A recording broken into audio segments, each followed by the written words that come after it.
Hi, and welcome to the Red Tunic Podcast, a podcast where I look to rediscover what makes gaming fun and enjoyable by having positive conversations with those related to the industry.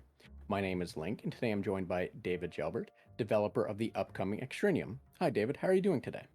Hi, I'm doing great. How about you? I'm doing all right. Thanks for asking. It's I don't know how it is for you. I'm assuming similar enough, but it's a somewhat rainy day for me in Ottawa, but at least it's not overly humid, so um it's a great day on my in my mind because of that. Hopefully you can relate. Well, it's cloudy and kind of cool. Actually, it's a great day too here in Trois-Rivières. I've been uh, I've been sweating like crazy in the past few days, so I'm just glad it's getting cooler. Yeah, exactly, and that's my favorite thing. At the today it's like the 26th of August, and that's like one of my favorite things about August ending up like the beginning of summer ending and getting ready for fall is the humidity disappearing and it Right? being cooler, not like a wet, damp, sticky cool, but like an actual fresh cool, you Yeah, know? pleasant, cozy, cool. Yeah, Pleasant, that's the word I was looking for. Thank you. pleasure. So, David, before we get started, do you mind telling me and any of the listeners a little bit about yourself, just to have a better idea of who you are? Sure. My name's David Jalbert. I've been working as a solo indie developer for quite a few years now. I started maybe in 2010 making Flash games, and after a while, I decided to go completely full time. And my first game, Extraneum, is currently being developed and is available on Steam. Excuse me. And yeah, I'm pretty much working all the time on it, and that's pretty much it. Okay, well, yeah, thank you for the introduction there. And I have played Extrenium. I do want to touch base on that real quick, just because, and I've read and heard some other people kind of make the same kind of statement. Um, but I am curious because I'm trying to think of the right words to use, but screw it, I'm just gonna go with this. Um, a lot of like other kind of retro FPS or boomer shooters or what have you now are leaning in like particular ways to kind of be callbacks to the 90s or early 2000s or what, sorry, should be just the 90s. I think by the 2000s we are out of that.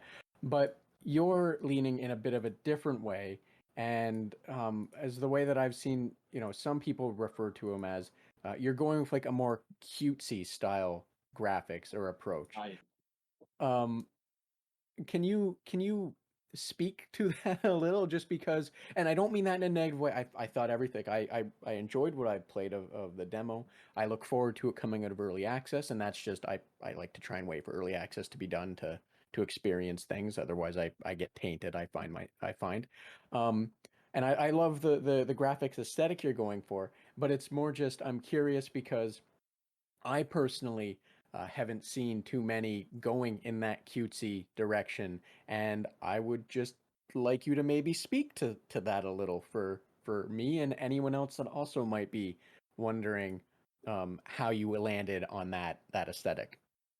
Yeah, that's something I noticed as well. That not many developers that work on retro shooters have a cutesy aesthetic. And I just don't like having something that's too serious, you know? It's I don't know. I never got into the realistic it's war shoot bad guys and you everything's dark and gloomy. It's I just don't get into it. So I just wanted to do something that's kind of between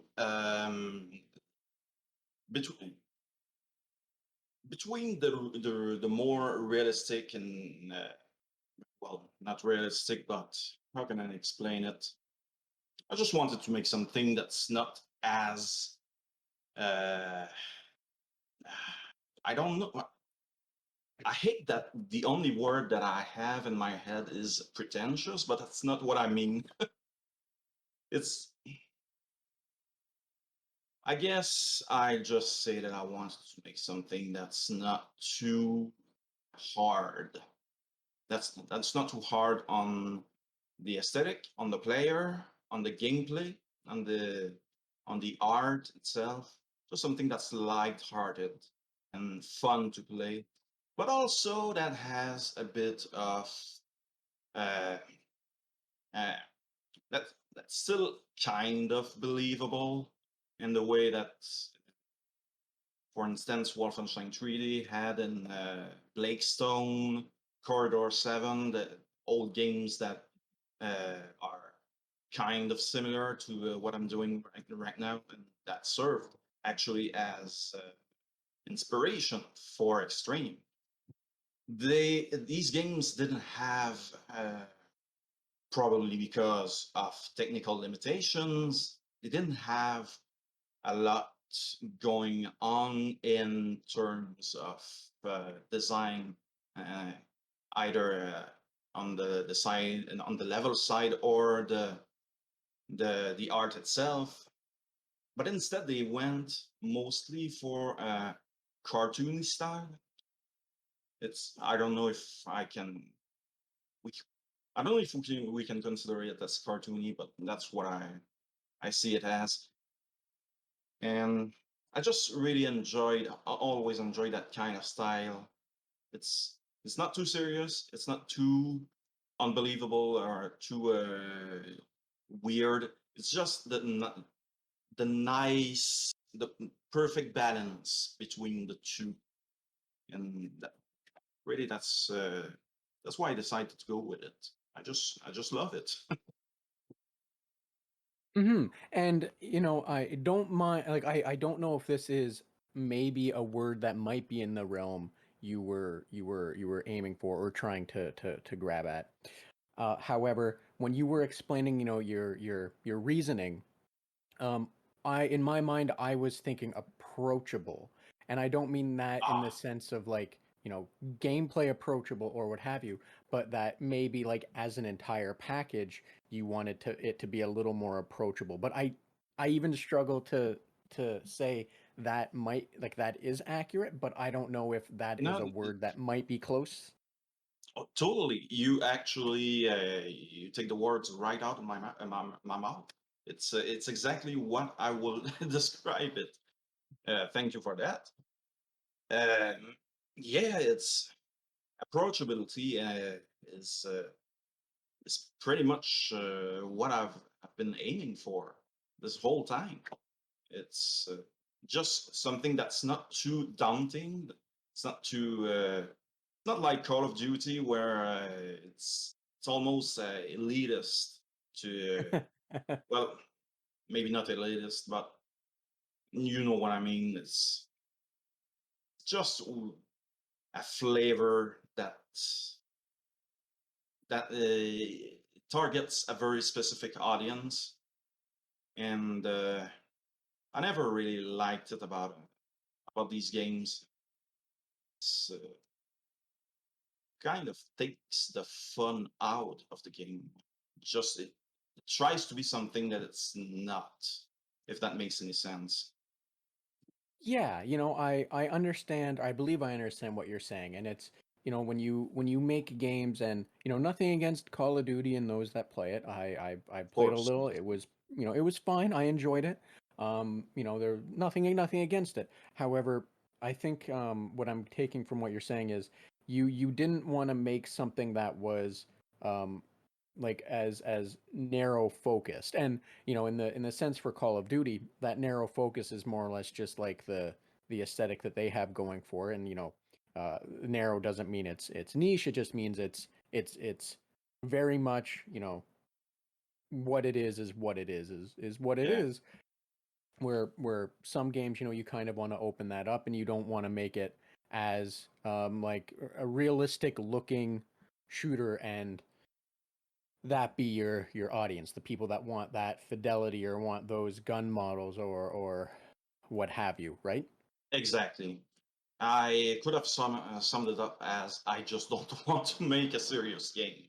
I just want to make something that's fun, that's approachable, as you said, that's a bit cartoony, not too much, something like that. That's it. I don't want to make something that tries to be the next big thing. I hate that kind of mentality. I see a lot of developers that try to make the next Hollow, the next Battlefield, and it never quite ends up the way they set out to be. It's it, no, even should not say that that Battlefield or Halo are missing something or anything, but the the games that other developers, these other developers, I mean, they're trying to do, they always seem to be missing something. Like I don't quite know what, but they don't feel genuine. If that makes any sense. Yeah, yeah, I think I can understand the angle you're coming from, and I don't think there's wrong with trying to make a game that has a air of approachability to it. I think that's perfectly fine, and especially if you're leaning into that aesthetic as a whole package entirely, it's as long as cohesive or consistent, one of those two words, it'll And be it'll be good, right? right, and I just want to say I'm not targeting any games in particular. I'm sure that I don't want to say, oh, this game's bad or anything like that.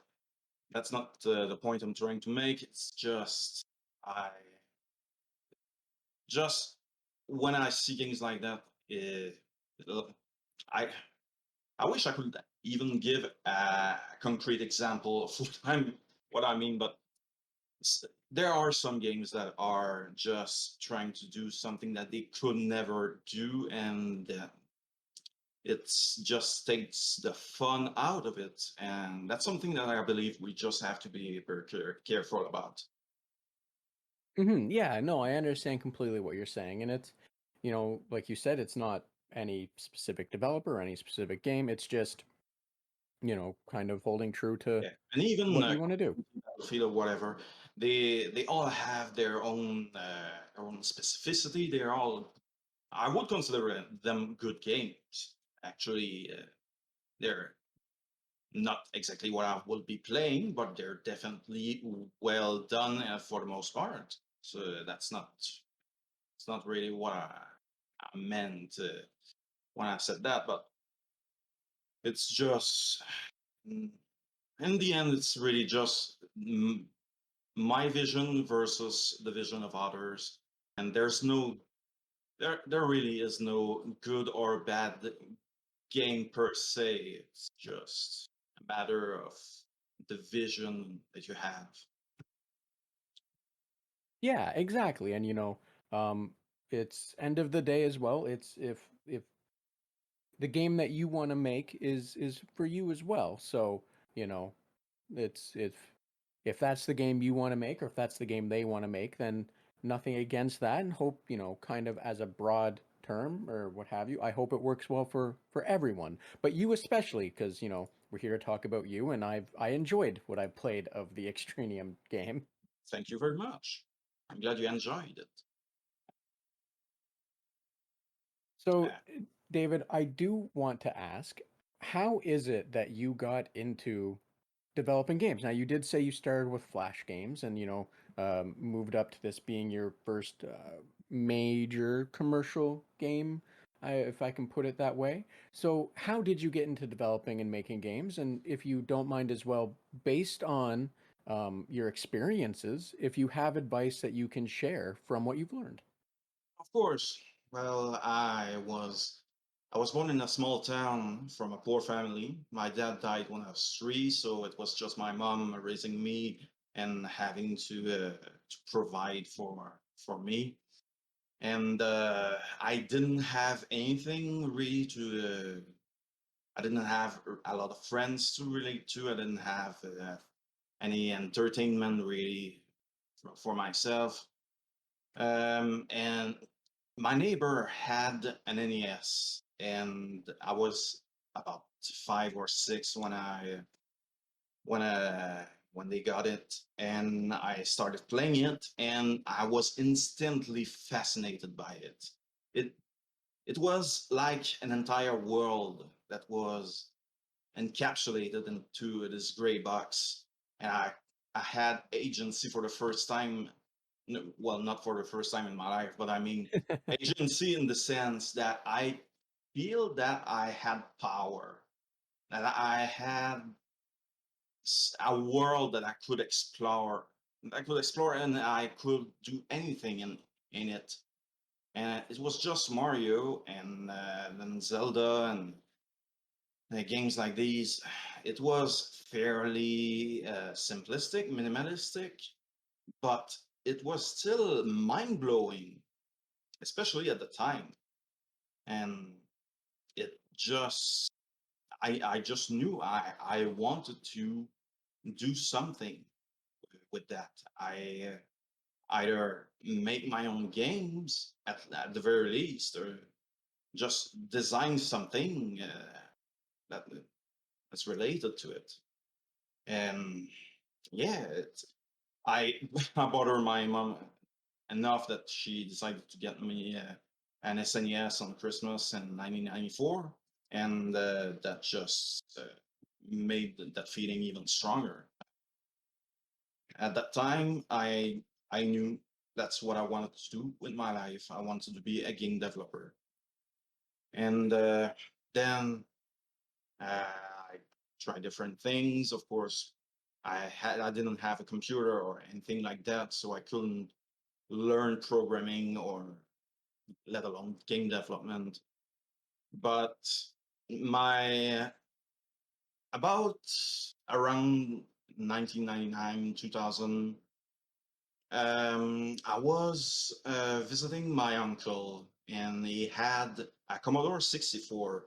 Was an old thing, of course. By 2000, it was already uh, pretty pretty old and almost broken, but it was still working. You could still do something really cool with it because they had also a floppy drive that you could load and save that data on it, and you could write your own programs in BASIC. And I loved it so much. I told him, "Look, if you want to get rid of it, I'll buy it. I want it. I can't afford a computer, a normal computer, quote unquote, but that Commodore 64 will do." And so he thought about it, and he just gave it to me as a gift. One day I came home from school, and I saw this box on the and next to the door, and it there it was, the Commodore 64, the floppy drive, a bunch of books on how to code and stuff. And it was one of the greatest day of my life. It's I it was just amazing. I spent the entire night fiddling around with it and trying different stuff. And for a year, maybe a year or two, I just kept on playing around with it and learning how to code. I had a book about programming in Commodore Basic that I still have, actually. And I really love it because it has this mascot that's like a big dinosaur, cartoon dinosaur that's that teaches you how to do all kind of stuff. And it's really cute. And after after these 2 years, I was ready to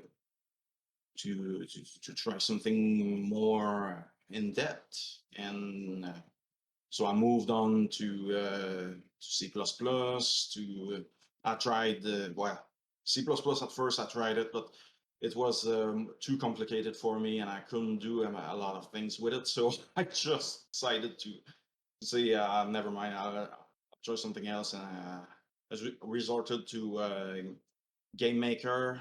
Back then, it was version 4, I think, and it was already pretty well done. I'm pretty sure we could even do some pretty amazing games with the Game Maker 4 in 2022. But that's for another story anyway. And basically, I didn't know where to go exactly from there, but I knew that it was one of the main focus that I had to keep. And so, well, of course, my Commodore 64 didn't last much more longer than that, and it broke down, and I had to try something else. I went into computer science in high school, did a bunch of stuff that was really fun. Of course, it was a small town, so we didn't have a lot of students, and I must have been probably the only nerd, if I can use that term, in the entire school.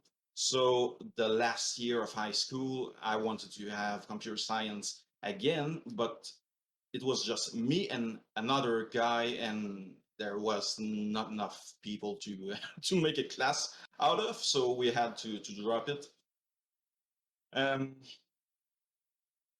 but yeah, after that, I decided to get into computer science in college, and the ball started rolling, and eventually I tried different things, and I ended up making flash games and got into C++.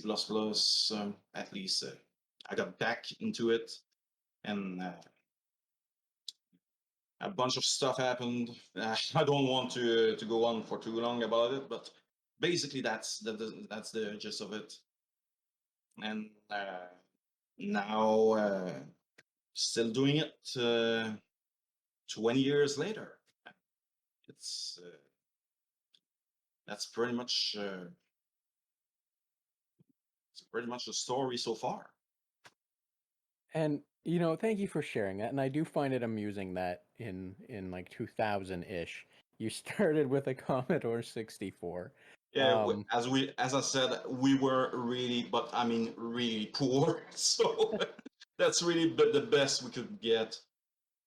Well, there's nothing wrong with starting with a Commodore No, of 64. I course. wanted to be clear on that. That was more just a the fact that you had a working Commodore 64 in the year 2000. I well, Um, it was janky and very very hard to get working properly. So I'm actually amazed that it lasted another 2 years after I got it.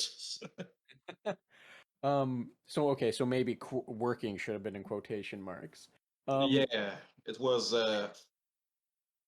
turning on to it turned on in under an hour. That was a win, right?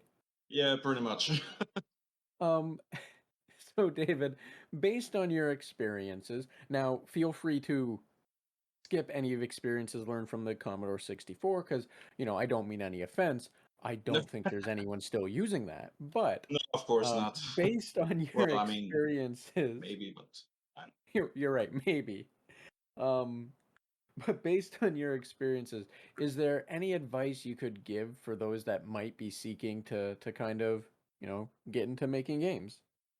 yeah, my number one advice would be to just experiment with different things, with just not just game design, not just game programming, but just experiment with anything.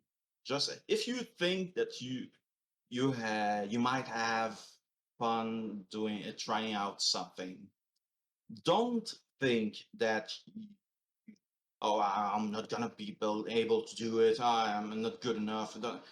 Say screw it to those thoughts. Just at least give it a try. You might find something that you're good at that you would never have expected, and that might coincide with game development itself. For instance, I was always curious about art in general, and I've been trying to get into drawing a little bit in the past, and of course, I've I've never been able to become the next Van Gogh or anything like that, but it gave me a start at making art for games, and that's something that I will never have tried otherwise. And as a solo developer, especially, it's incredibly useful because you can, of course, make a game with just a game in that's text based or that has very, to put it lightly, minimalist graphics. But uh, if you can have decent art, all the better, right? So that's one thing. There's all sort of fields that can explore. Uh, of course, art, code, music, sound design, storytelling, writing. Uh, just try a bunch of different stuff and try to branch out in different directions. That's pretty much my most important advice I could give as far or as far as that goes. Really. And thank you for that advice because I think that's fantastic advice because you know, just just trying. You might, like you said, a wide variety of things, but not being afraid to try. And I think maybe even an extension of that, not being afraid to fail, because being willing Oh to yeah, try something means you're willing to fail, right? But I think just being willing to try things in life, uh, is a great thing to do because you never know when you might find something that you enjoy more or that you're actually good at, and you just never gave yourself the opportunity to be good at it. Does that make exactly. sense? Yeah, it's precisely. It's and as you said, you should not be afraid to fail because you're going to fail. That's that. There's nothing in life that's more certain than that. That you're going to fail in one way or another. But if you're willing to get up and keep going, that's going to make all the difference. You have to be willing to take the hit, get back up, try again, get back down again, and so on. And really, even if you're never going to be a star, even if you're not going to be a master at a certain field, at least if you can learn anything at all from it, it's already a win. Yeah, and thank you because again, that's fantastic advice, and I think it's something that more people should take to heart. Yeah. Now, David, I do want to ask. Um, sorry, for whatever reason, my mind blanked there for a moment. I do Don't want worry. to ask, because you said you started with like a Nintendo and then a Super Nintendo and a Commodore 64 and all this. Yes. But was there a game that you really enjoyed as a child, or did you have a favorite game as a child? And what game would that have been? I did not have a single favorite game, but I had a handful. Mostly RPGs and adventure games. on SNES, there was Zelda: Link to the Past that I really, really loved and still love to this day. And Final Fantasy 4 and 6. Back then it was 2 and 3 because it's the American version, but whatever. And that's that's confusing for folks at home that didn't know that beforehand. But yeah, I still don't know why they decided to go with 2 and 3. Anyway, Chrono Trigger also was amazing, uh, and also on NES. That's something that I've been thinking lately. Dragon Warrior, the first one. Nowadays, I look at it and I try to take off my nostalgia glasses, and I understand that Dragon Warrior the first is incredibly simple and not that great. Um, but back then I really loved it, and I still kind of do because it instantly puts you uh, and it just throws you into the action right now, right away. I mean, it's you just start the game. You talk to the king. He tells you, "Oh, my daughter has been kidnapped by a dragon, whatever," and just take this money and then go fight some dudes, and that's it. You just get out. You don't know where to go. You just have to go explore and fight some monsters, and that's pretty much it. Just the feeling of uh, agency. That's a word that I'm gonna use a lot, by the way. I I think that's the most important thing in games. Just to be able to do something, to feel uh, that you have just the power to change things and do what you want, see what you want at any given time. That's really amazing. And Dragon Warrior was uh, not just Dragon Warrior. I'm thinking of the first Zelda as well. They These games really did a great job at doing that. You cut the you just cut the non-important stuff.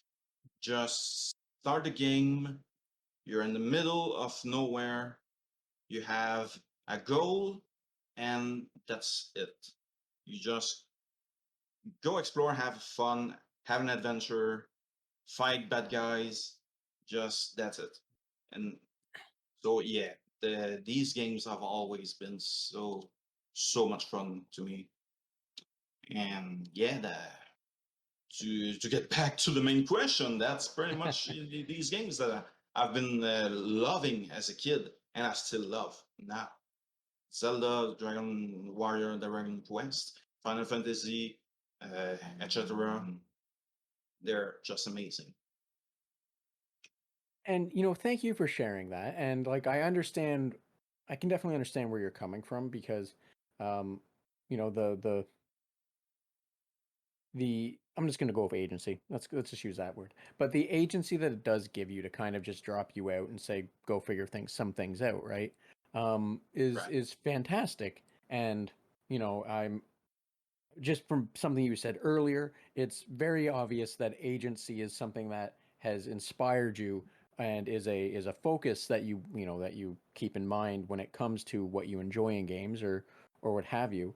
And I don't know how well this will work because I don't know if this is going to tie in, so I apologize if it is a bad segue or lead in. But Go on. was there a game that you enjoyed as a child that doesn't hold up today? And I'm really curious if that game does instill the same feeling of agency in you, or if it doesn't.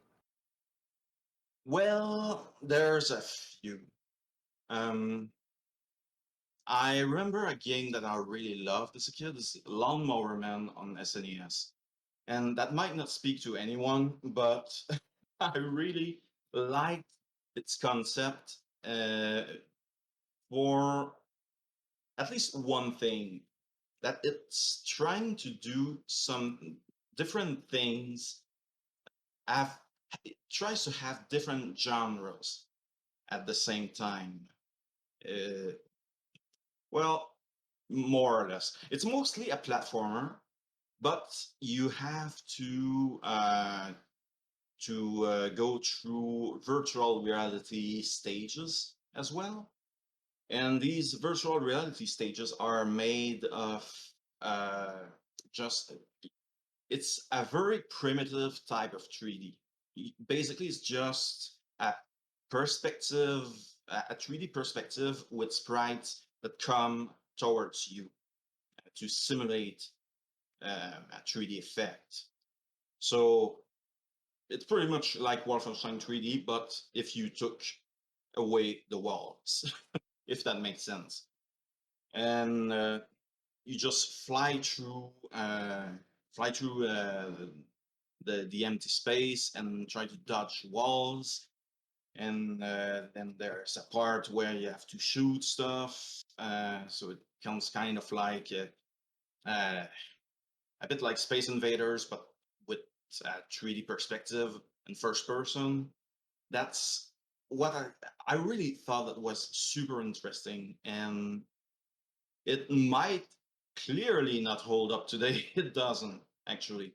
It looks really dated and kind of bad, and the gameplay itself is not great. Still kind of enjoyable, very hard still, but yeah, it just goes to say that even if a game is bad, there's still normally some redeeming qualities in it. And I think Lawnmower Man really tried to do something, and it almost got it. Almost got it. Almost. It it was interesting. Fun would be a hard word to use. It was quote unquote fun, but yeah, it was at least very interesting, and they were thinking they were onto something. The developers back then they had something. Well, I'm definitely gonna have to take a look at that and on my own time now, just because I have heard about the game. I want to be clear that um, Oh, I you am have. I'm fairly certain a lot of people have, but not for good reasons. I think it's one of those games that Mm. kind of has some um it's infamous um for its own Yeah. reasons.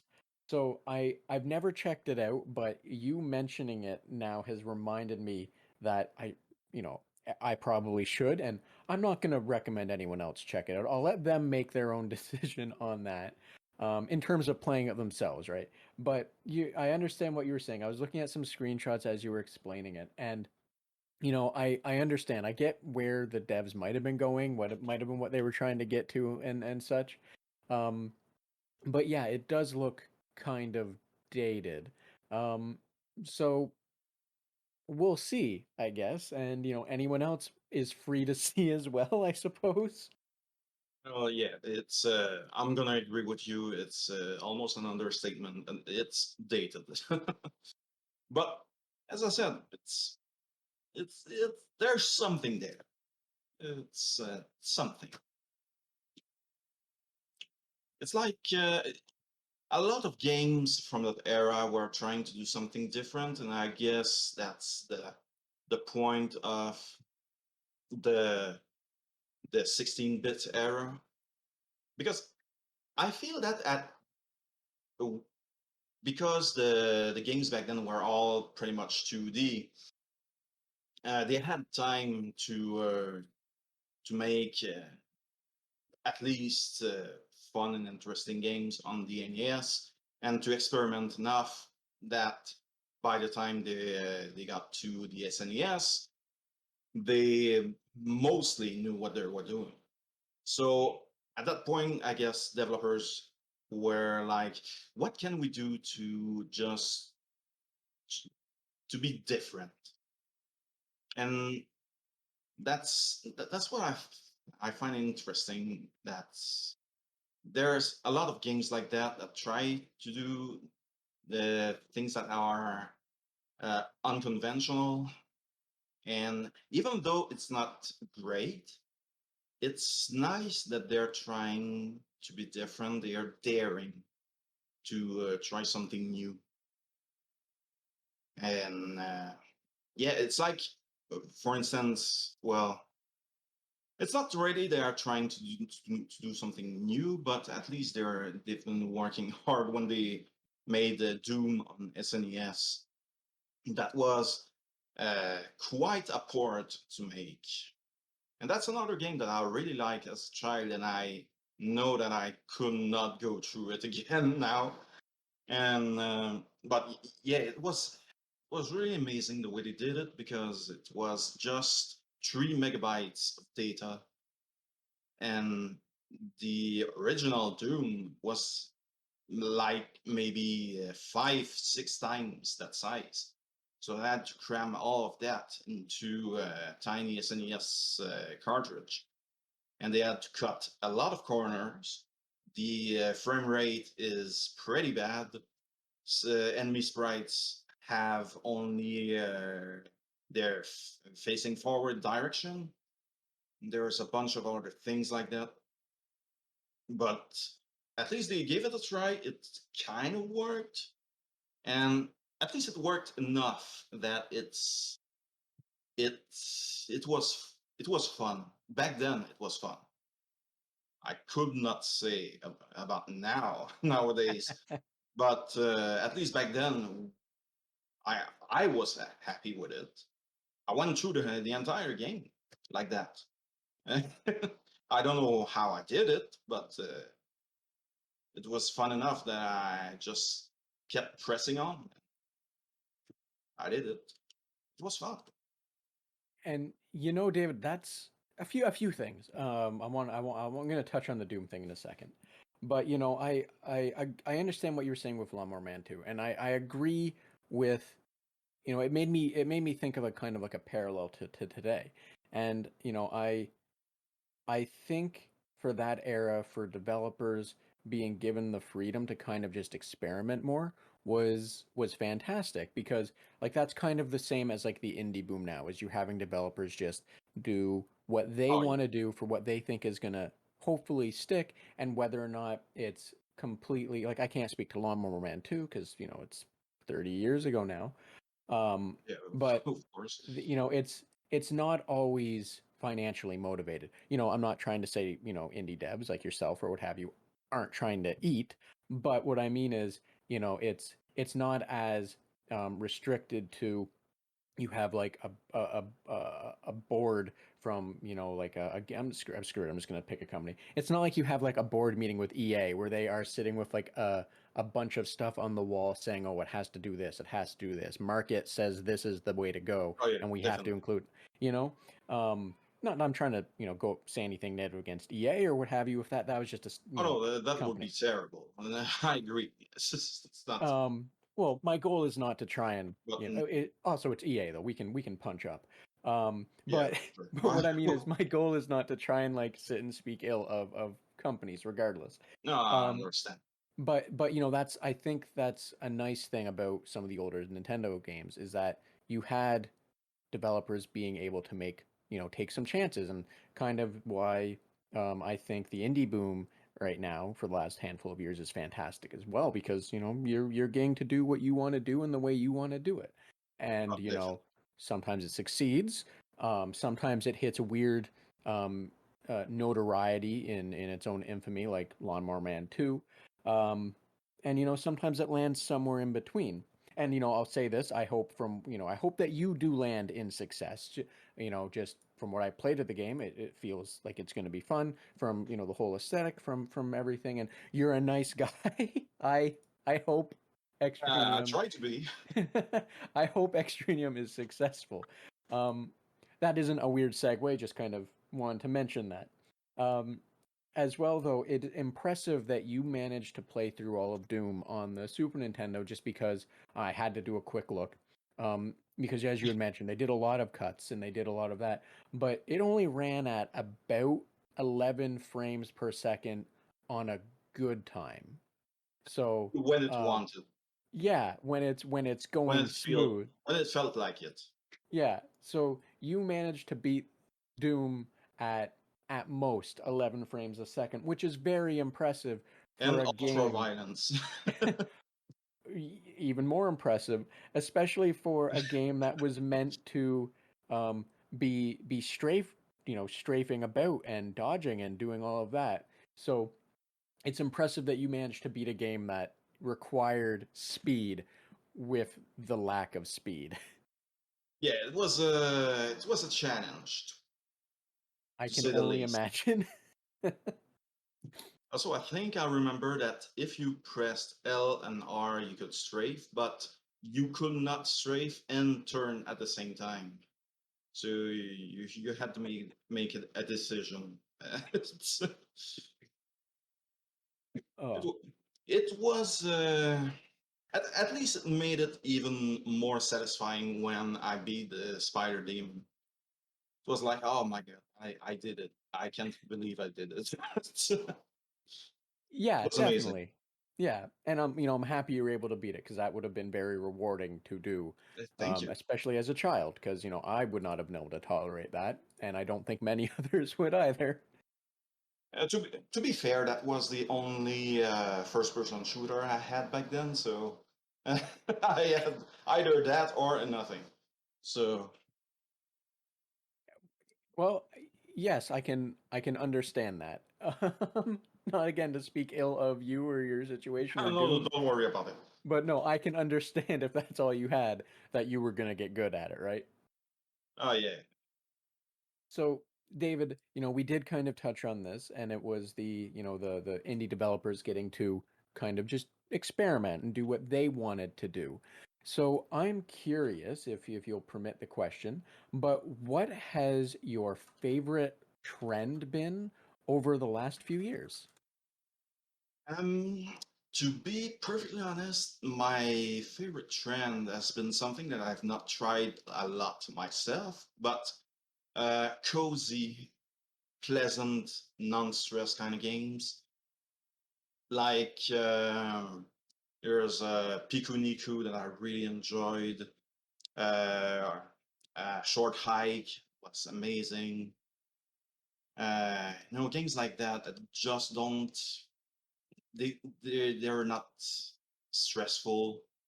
They there's nothing there's not really much at stake.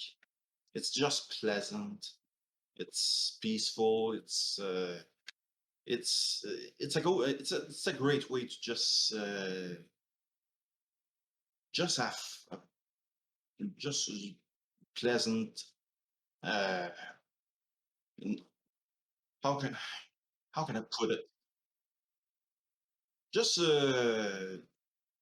it's the gaming equivalent of just sinking in a nice couch with a book and a cup of hot cocoa.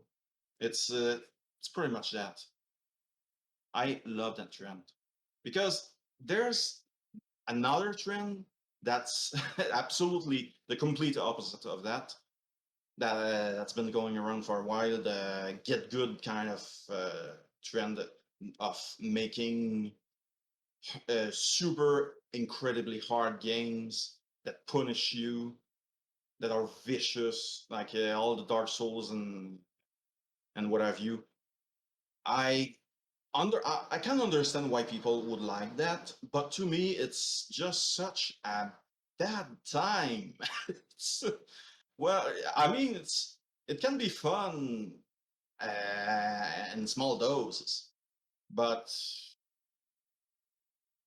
the amount of cortisol that you're generating from that must be it must be a terrible feeling after a while.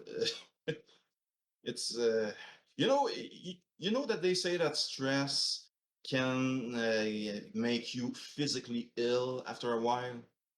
Uh, I wouldn't be surprised if there wasn't like a ward in a hospital filled with Dark Souls players. I can't speak to that. I do understand what you're saying though, and yes, those I dip my toes into those games every now and then. I'm kind of in the same mindset of you, is that, it's there's a time and a place, but for me personally, the the stress, the hitting that wall is something that I can't consistently or constantly. I can't enjoy it all the time. I have to be really in the mood for it, and if I'm not, then it's just murder to my own internal system because it's just stress, right? It's just Yeah. grinding on me. And again, I um don't want I don't want to say that those that enjoy these games are not valid or anything like that. I'm just saying that personally, I don't, I can't get into it. It's just not my thing at all. yeah, and that's perfectly valid because everyone's complex, everyone's nuanced. We're not all the same person, we're not all the same people, and I don't think there's anything wrong with saying this isn't the game for me. And that's something that I think that's kind of a way that I've started to describe games that I don't fundamentally enjoy. Instead of being like, oh, I hate this game, or trying to find faults with it or flaws with it, I personally have started saying it's just not a game for me. And I don't mean to say Yeah, that you'd say the same thing about those. Just as a little segue into my mindset to stay in a positive place when discussing games that I fundamentally don't enjoy, you know? yeah, and it's perfectly valid too. Not all games have to be made for you, and you don't have to enjoy every single game to be valid. You know, to it's like if there's something that I hate, it's just seeing people go, "Oh, you're not a real gamer if you don't like this or that or this game," and it's just no. It has nothing to do with that. You just enjoy what you enjoy, and that's it. If you just like if you like any game at all, if it's a game, you're a gamer. That's it. That's my mentality. Yeah, definitely. We should be inclusive. If someone really enjoys Madden or really enjoys FIFA, we shouldn't Yeah, be invalidating them because that's the game they prefer to play. The same as someone that might just enjoy playing something like Candy Crush or whatever, or whatever. We shouldn't be trying to invalidate people and the games that they enjoy because we should be focused on the games being open. And yeah, that's just kind of my mindset, is that should be where we focus and how we move forward. yeah, of course. Now I do want to ask David as well, because I'm curious, what kind of games have, like, sorry, I'm trying to think of the best way to bridge that question, because you said you like playing those games that are a little more relaxing, a little more lower stakes, just to unwind with, something you can just sit in a comfy couch with and go. Yeah. um What kind of those games, like, what kind of direction have you been going with them? Just because, there is a wealth of them, and it's just one of those things where uh, if you're looking for what kind of direction to go with, there's a few that I might be able to recommend that, you might either have touched on already, or you might have just heard of and not played. Um, I I'm not sure how to respond to that. That's fair. I'll put it this way for you then. If Sure. there's, I don't know how graphically, like, what kind of fidelity wise you're looking for. However, if you're looking for something that's, a relaxing game, I'd say 90% of the time. There's Turnip Boy Commits Tax Evasion. I don't know if you've heard of that or seen that, but it's a really interesting little game. Um, if you're looking for, How like, do you spell similar, it? Turnip Boy, like the fruit, or not fruit, vegetable, Okay. vegetable. I think it's a vegetable. Um, but it's just like Turnip Boy. It commits Turnip tax Boy. evasion. Um, That's yeah, I see. yeah. I've kind of heard of it, but not a lot. hmm I just Now that want you mention it, I might have to check that out one day. and no affiliation. I want to be very clear on that. I No recently problem. played it and I had a blast playing it. It's a relatively short game and it was a relaxing kind of game in that direction. So I wanted to mention it just because it's an amusing, relaxing game. Um, as That's well, great. yeah, it has a nice charm to it. And if you have not gotten into this series or genre, really, um, there's the wide many years of Harvest Moon, now known as Story of Seasons, just because of naming conventions, or Stardew Valley, which is a beautiful homage to it that was a couple years made now. But yeah, if you've never played those kind of games, I don't know if there's something you could get into, but on a relaxing kind of game front, um, like sitting on a nice couch, blah blah blah, what have you. Harvest Moon, the older ones would probably maybe be something to look into. Stardew Valley or Story of Seasons. Um, Again, no affiliation with any of them, but just wanted to mention it just because, you know, if that's something you're exploring or enjoy playing, they might be right up your alley. Oh, of course. I've been meaning to get into Stardew Valley for a while, but it does seem like a game that I would lose myself into so much. I'm not sure if I should start playing it because if I start, I might not be able to quit. I completely understand where you're coming from with that. And that is a very difficult line to walk with games like that because they do have an addictive quality to them. And I don't mean addictive in the sense of like a gotcha game or what have you. It's just they're they're the kind of game that you can easily sit down in and 5 hours later you have lost 5 hours. To be honest, I do get that with Minecraft. when Oh, I well, I might I might just tell to it.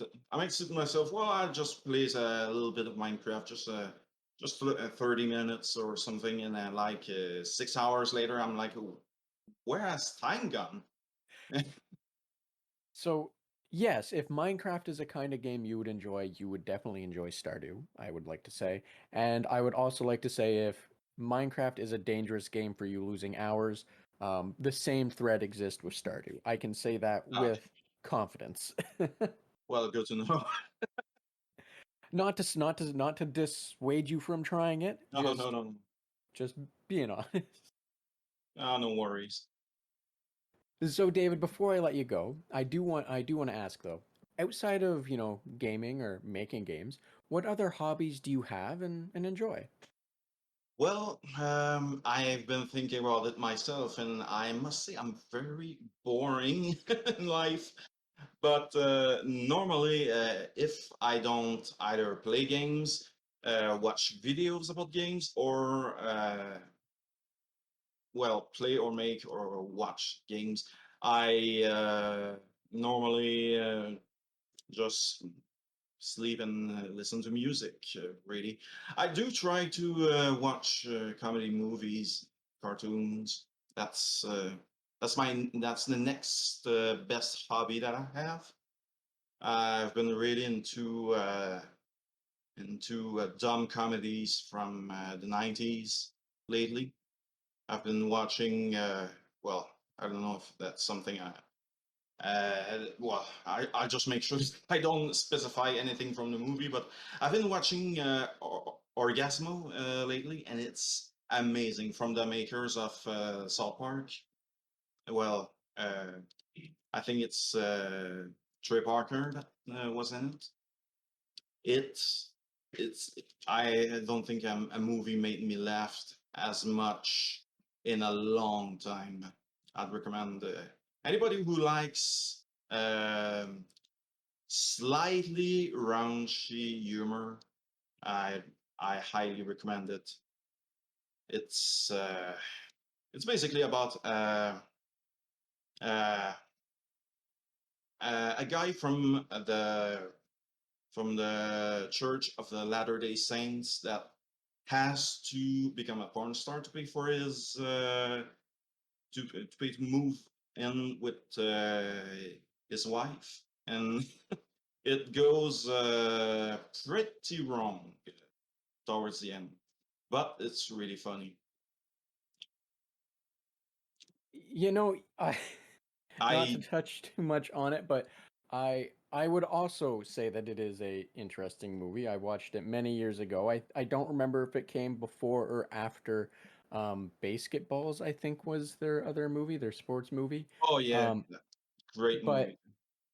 yes, I understand what you were saying, and it is a it is a really interesting, stupid movie in the same way as Basketballs, in the same way as some other movies from that era.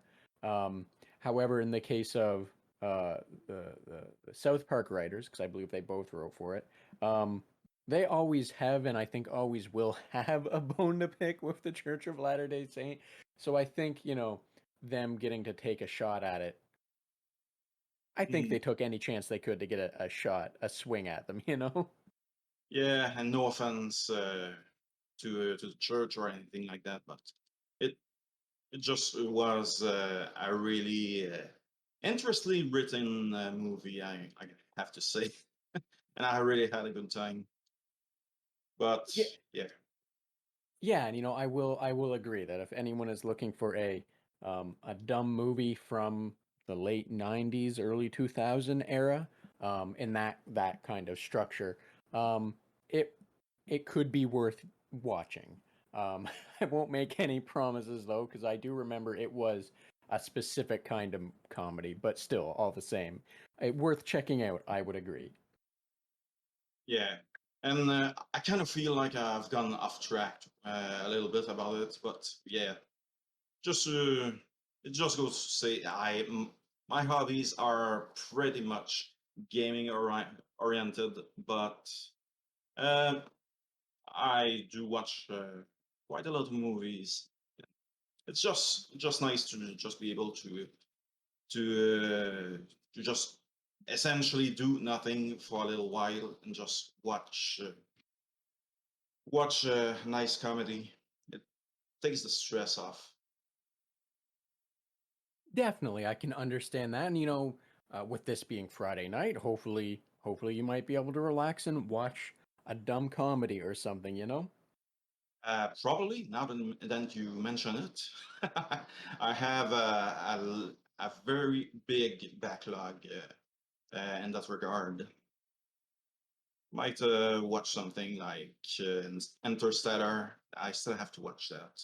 Actually, it's not a comedy, but I've been told it's pretty amazing.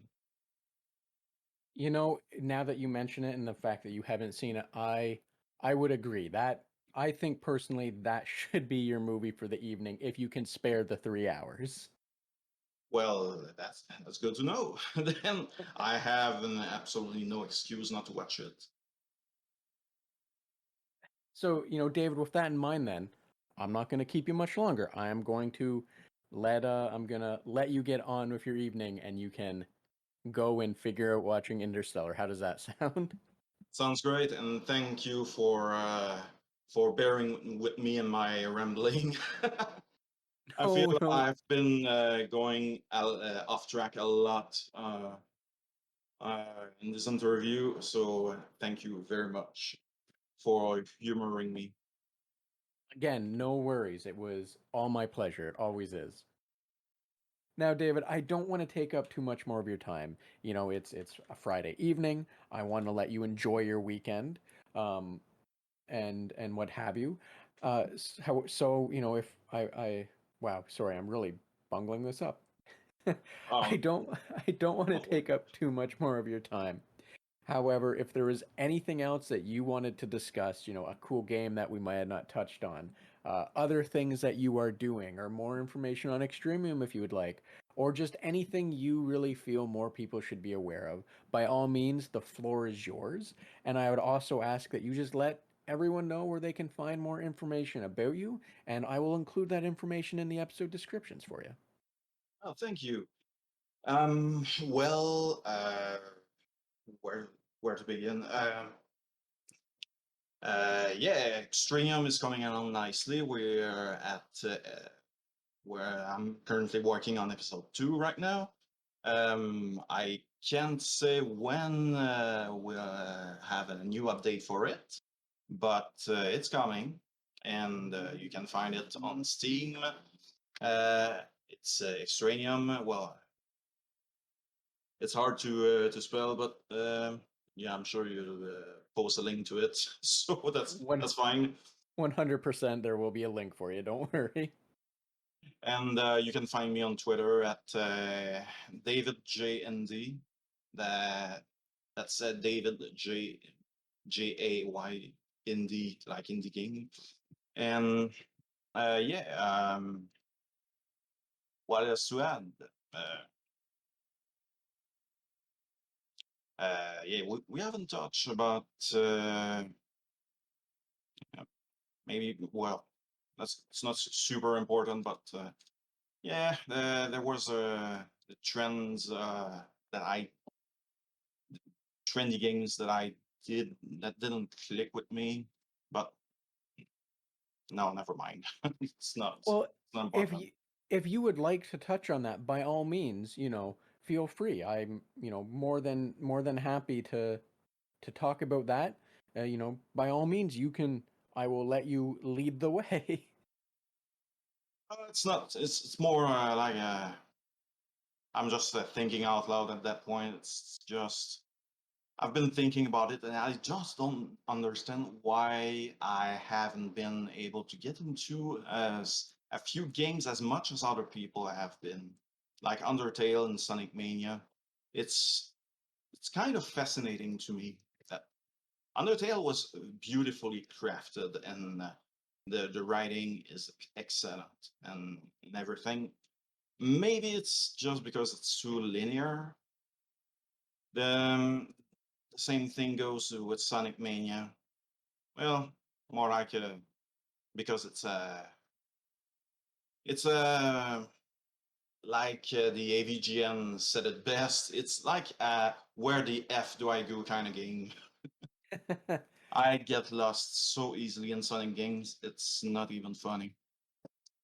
Uh, but yeah, I guess it just goes to say that not all games have to be for you, and it's okay if you don't like a game, even if 99.9% of people that tried it love it. It's okay to don't like to not like something.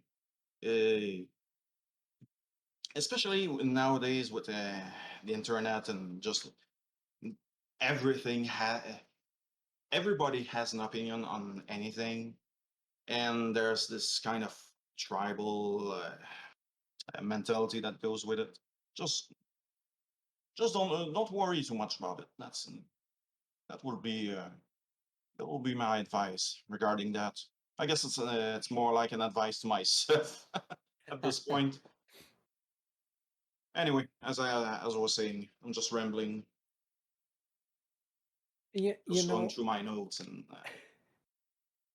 that's it, really.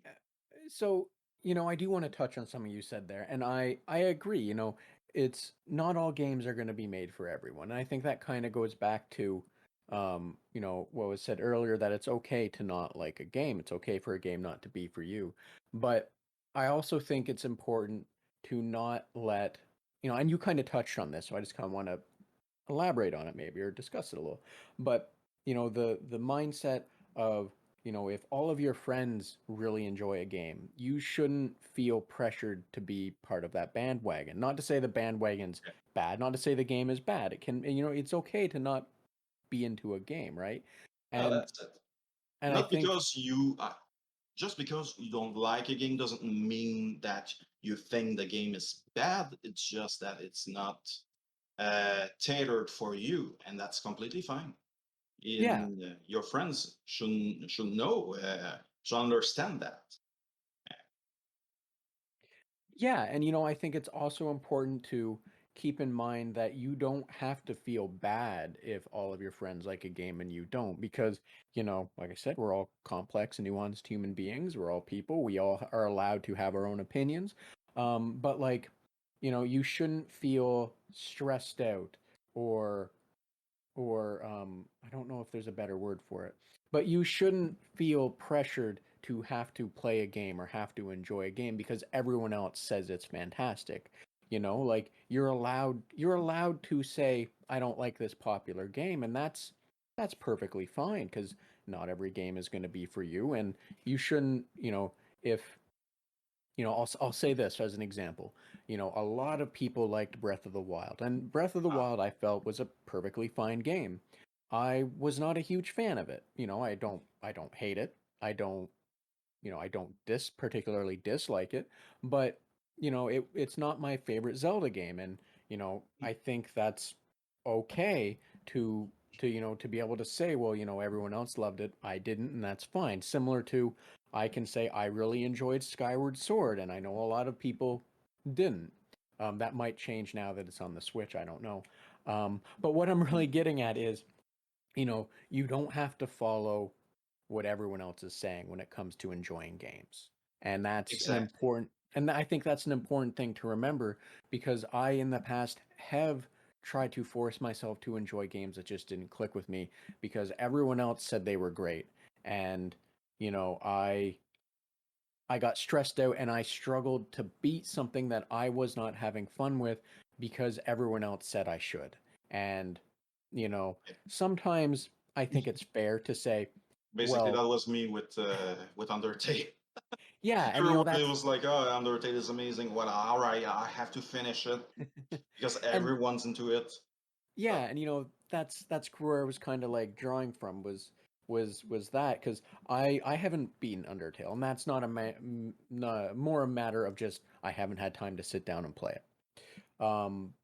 But like I've I've had games before where I'm like, is it a me issue or is it a game issue? And I don't think you should force yourself through if it's just something you don't enjoy. And there's nothing wrong with that. That's pretty much it, I think. exactly, totally agree with that. So, David, I rambled a little there as well. However, I do, like I said, I do don't, wow, I don't want to take up too much more of your time, and I do want to let you go. So, if there was anything else, by all means. If not, though, I will let you get on with your Friday evening.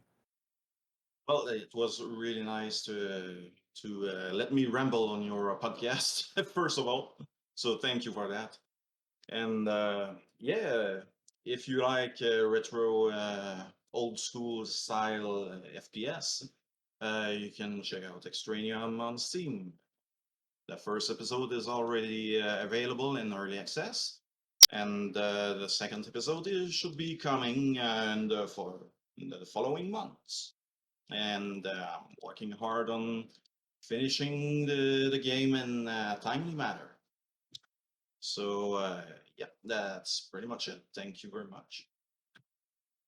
Yeah, the pleasure was all mine, David. Thank you so much for making the time. I always appreciate, when people are able to make time. So, yeah, no, definitely the pleasure was all mine. I thank you for clearing your schedule for me. Oh, that was my pleasure. So, thanks again, David, for making time to have this conversation with me. And thank you for joining us on the Red Tunic podcast, as well as a special thanks to Ronald Jenkins for the use of music from the title track from Roads Deep. And if you like this podcast and want to support and help it grow, please subscribe or follow me on Twitter at Red Tunic Podcast to receive the latest episode and news, and be sure to share it with those you think might also enjoy it. Thanks. Until next time. Thank you.